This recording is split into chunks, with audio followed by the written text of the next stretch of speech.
if this objective of using the verb être makes you feel like you are about to enter a maze, well, don't worry, because this lesson is probably going to be the most important lesson that you'll ever have regarding understanding verbs, because we are going to unlock all the myths about the difficulty of using French verbs. It's not difficult. The only thing you have to do is to bear with me and follow each step along the way. I'll break down any misconceptions, and you'll see that by the end of this lesson you will understand how to use the verb être, but also any other verbs. You'll have all the tools that you need to be able to understand how to use verbs in French. So, c'est parti! Don't be scared, just bear with me. Before we understand what a pronoun is, we need to first understand what a noun is. Now, if you don't know, this is what a noun is. It is a word that names something or someone. In other words, a naming word. For example, a cat, the tables, a thought, the sister. In other words, anything that can be counted and usually has a little article before either a or the. But it can also be the name of a person or even the name of a place, of a country, etc. All these are nouns. So now, what's a pronoun? It's a word that replaces the naming word, that replaces the noun. A cat could be replaced by it. The tables could be replaced by they. A thought replaced by it. The sister can be replaced by she. Paul, Sarah can be replaced by he or she. So that's what a pronoun is. It replaces the noun. Let's go one step further and understand what a subject pronoun is. So we know a pronoun replaces a noun, and a subject pronoun replaces the noun that happens to be the subject in a sentence. Now, what we need to understand is what the term subject of a sentence is. We've got this sentence, the man eats. We have the verb, eats. The verb is the word that defines what the action is. Then we've got the man. The man is the subject of the sentence because it tells us who does the action. So the subject in a sentence is the person or the thing that does the action. Now we're talking about subject pronouns.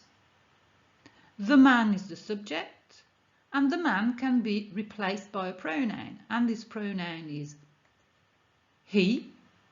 Therefore, he is a subject pronoun because it's a pronoun that replaces the man, and the man is the subject in the sentence.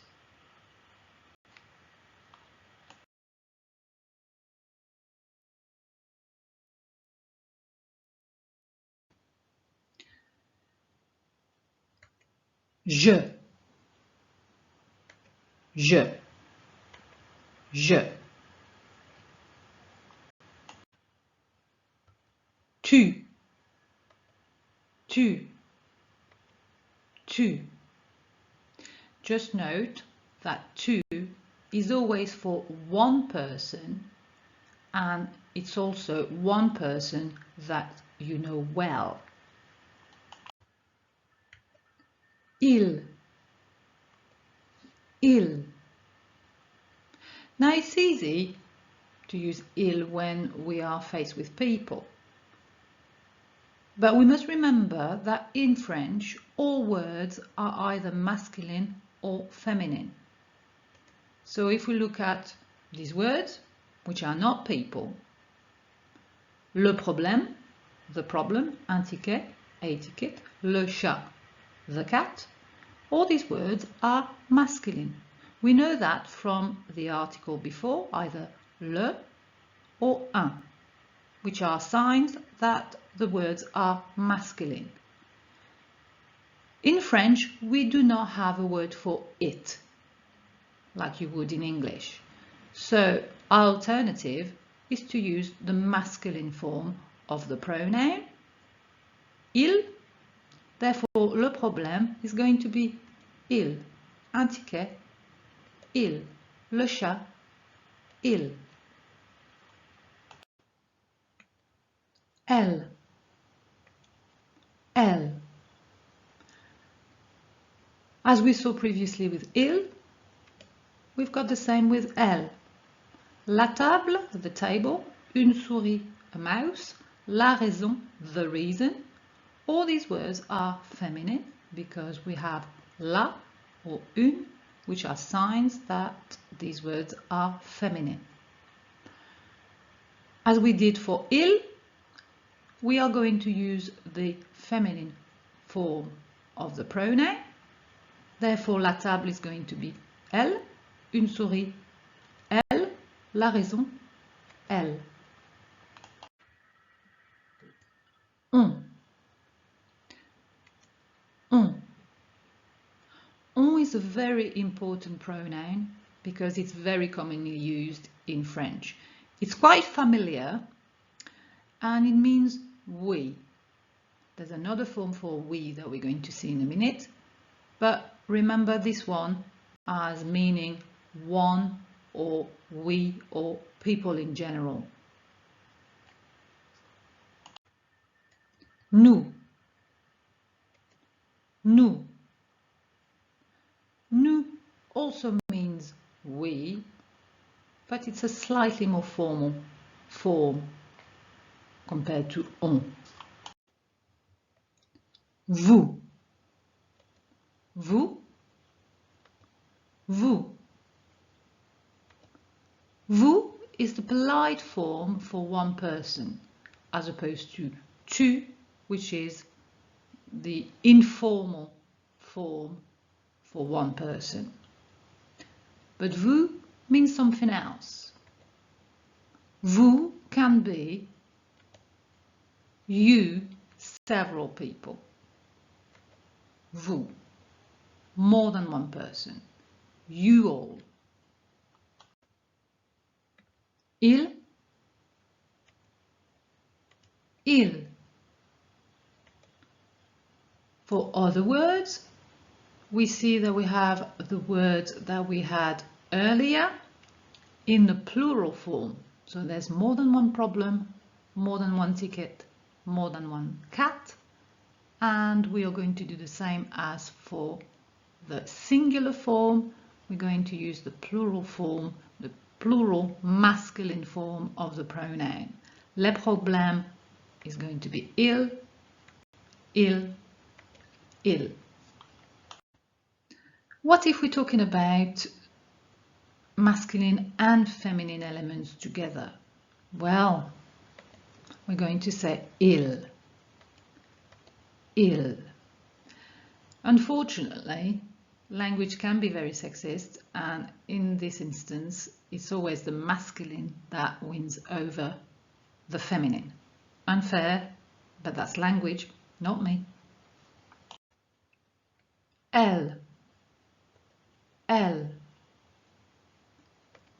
For words that do not refer to people, we have the same words as earlier, but this time in the plural form. So we're going to replace, when using the pronoun, les tables by elle, des souris by elle, les raisons by elle, because they are feminine plural words. Let's repeat these again.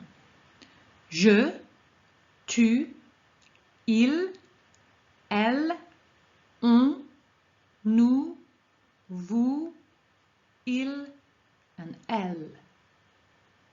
Note that he and she and the last two pronouns for they sound the same. The only difference is the S for the last two, but it's not pronounced, it's a final consonant, but it will be activated if the next word starts with a vowel. But let's not worry about that right now.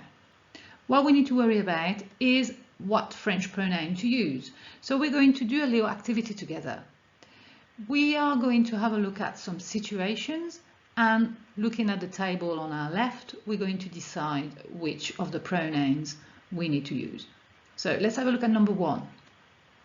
If you are talking about your sister, think. In English, you would say she. So in French, we're going to say elle. If you're talking to your brother is someone you know well, hopefully, and you're familiar with, so you're going to use to when talking to him.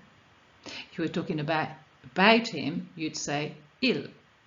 Number three, you're talking about your colleague Tom. You're talking about him, so you're going to use he, il. You're talking about yourself, je.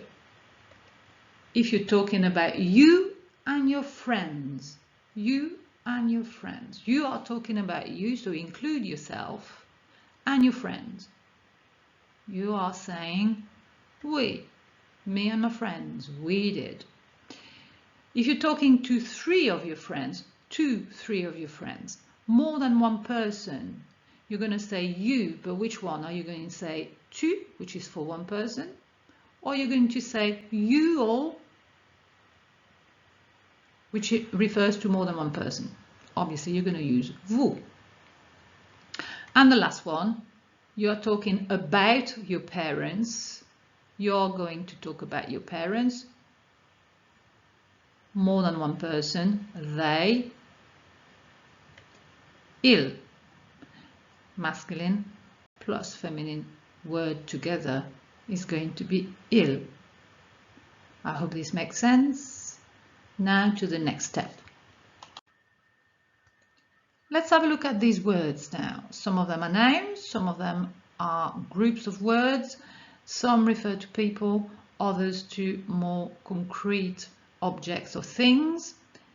And what we need to do is to try to replace these nouns with the correct pronoun. It's very important to be able to do that for our next step. So let's focus on this. We've got this word, la situation, which is a feminine singular. Singular means only the one, the situation. What word would I use to replace that concept of situation? Well, it's a feminine singular word. We're going to use elle. Les enfants, the children, it's masculine and plural. We're going to say they, ils. L'hôtel is a masculine singular word. And from our list of pronouns, the one that matches is il. Mon frère et moi, or moi et mon frère, my brother and I, nous. Les stylos, the pens, masculine, plural words, they, ils. Toi et ta sœur, you and your sister, vous. Les idées, feminine, plural word, elle. I just want to come back onto number 4 as well. Instead of nous, we could have used the more familiar form on.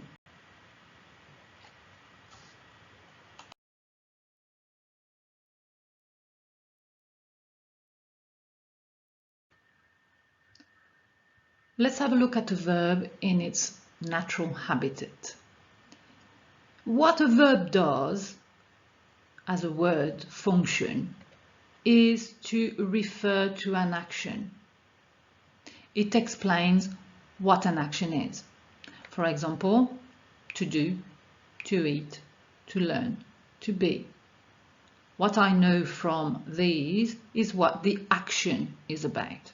The action of doing, of eating, of learning, of being.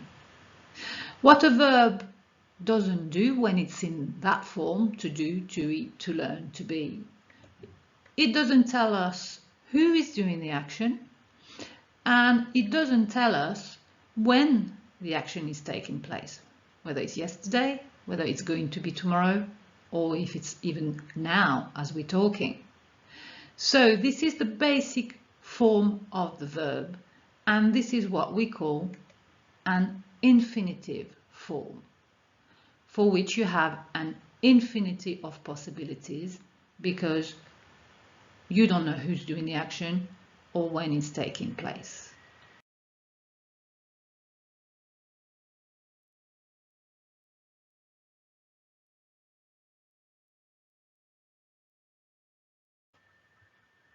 So let's have a look at verbs outside of their infinitive forms. With the infinitive, we know what the action is about, but we want to know who's doing the action and we want to know when the action takes place. So we can't leave the verb in its basic form, the infinitive, because all the information that we'll have is only about what the action is about. So we need to do something, and this term is very important. It's called to conjugate a verb. So let's do it in English first. I've got this verb, to eat. It's the infinitive because all we know about this verb is what action it describes. We don't know who's doing it. We don't know when it's taking place. We've got our pronouns in English. All we have to do is to make sure that the part of the verb matches the pronoun. So I'm going to say, I eat, you eat, he eats. Now we know in English to add an S when we have he, the same with she, the same with it, and we know that we are going to say we eat, you eat, etc. Now let's look at another example that will probably be closer to what you need to do in French. We have the verb to be, which describes the action of being, if you want, even though it's a state rather than an action. And you know in English the form of the verb. If I conjugate the verb in the present tense because it refers to what happens, you know that's how it looks. I am, you are, etc. So what you do by doing that is to conjugate the verb to be. You change the form of the verb to match the pronoun. You wouldn't say I is or we am. You know that there's a correct form of the verb to be that needs to go with the correct pronoun. That's what it means to conjugate. So this is what we're going to do now in French for the verb to be, which in French is the verb être.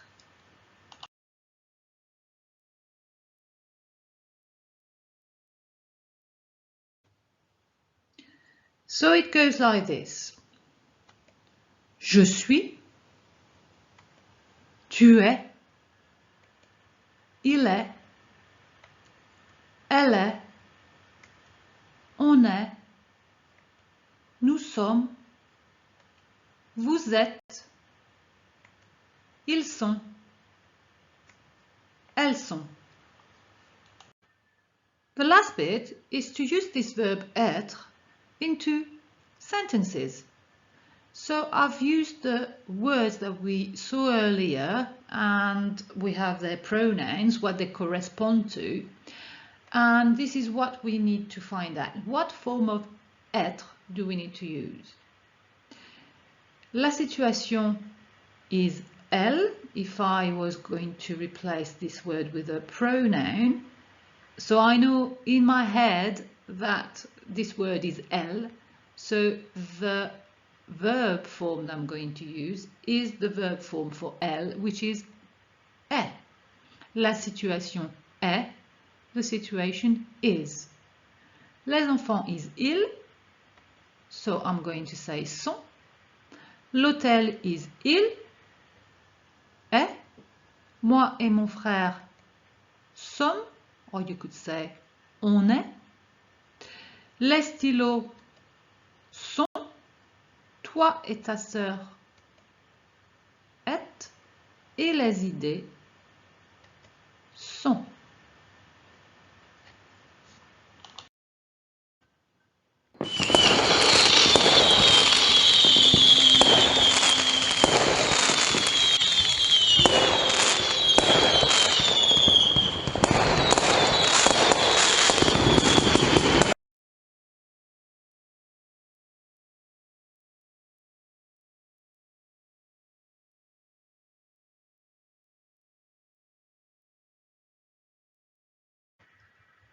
Félicitations, you've completed lesson 4 and this was a tricky lesson. There was a lot to take in, so don't hesitate to go back to parts of the video because there might be areas that you need to explore a bit more. That's perfectly okay.